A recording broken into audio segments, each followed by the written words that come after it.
शिवलेलं आहे. तर हे साधं ब्लाऊज आहे. तर ह्या साध्या ब्लाऊजला आपण काय करावं लागतं आपल्याला की गोट लावावा लागतो. अस्तरच्या ब्लाऊजला गोट लावायची गरज पडत नाही. तर मी काय केलं मित्रांनो, 1.5 इंचाच्या छोट्या छोट्या पट्ट्याचा काप केला. पट्ट्या काप केल्या आणि पट्ट्या एकमेकाला जॉईंट केल्या. ह्या बघा अशा प्रकारच्या पट्ट्या जॉईंट करायच्या. 1.5 इंचाच्या पट्ट्या घ्यायच्या आणि मग काय करायचं, ह्या पट्ट्या व्यवस्थित आपलं ब्लाऊज शिवून झालं की मग हे पट्ट्या लावून झाल्या, जॉईंट झालं सगळं की मग हे कपडा काय करायचा, असा दुहेरी दुमडायचा. असा गोट लावत यायचा. तर पहा आता मी कसा लावते गोट. व्यवस्थित घ्यायचा असा गोट, व्यवस्थित आपला एकदम परफेक्ट गोट बसतो. तर आपण कसं थोडं थोडं थोडं थोडं शिवत जायचं, फास्टमध्ये नाही घ्यायचं. स्टॉप करायचं, कारण मग जर आपण फास्टमध्ये गेलो तर आपला गोट बिघडू शकतो, आपल्या गळ्याचा आकार बिघडू शकतो. त्याच्यामुळं आपल्या गळ्याचा आकारासहित आपण गोट घ्यायचं शिवून. ओके मित्रांनो, तर चला पहा बरं मी कसं करायले. हे पहा असं आपला गळा जसा आहे तसा आपण गोट घ्यायचा आणि गोटची पट्टी व्यवस्थित असली तर गोट व्यवस्थित येतो. आता मी कसा व्यवस्थित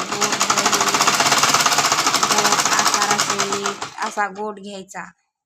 जास्त गडबड करायची नाही गोट लावताना, कारण आपण एवढं व्यवस्थित ब्लाऊज शिवतो, मध्ये गोटमध्ये बिघडलं तर ब्लाऊज बिघडतो.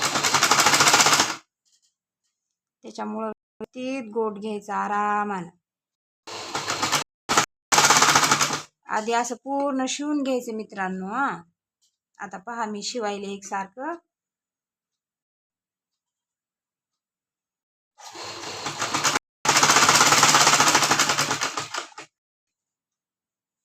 तर आपला गोट थोडासा राहिलाय आता लावायचा.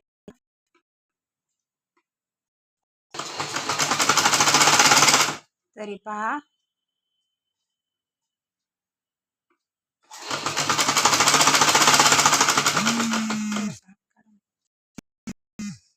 तर बघा आपला गोट थोडासा संपत आलेला आहे लावण्याचा.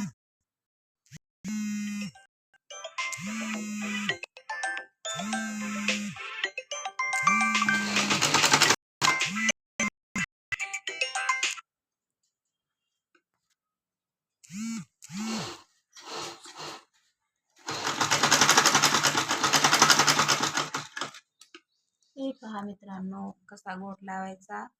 तर माझा आता गोटची शिलाई मारण्याचा एंडिंग कसं आलेला आहे,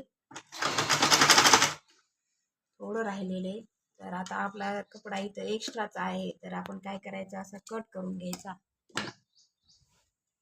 थँक्यू मित्रांनो, धन्यवाद. आवडला व्हिडिओ तर शेअर आणि लाईक करा. Bye bye guys.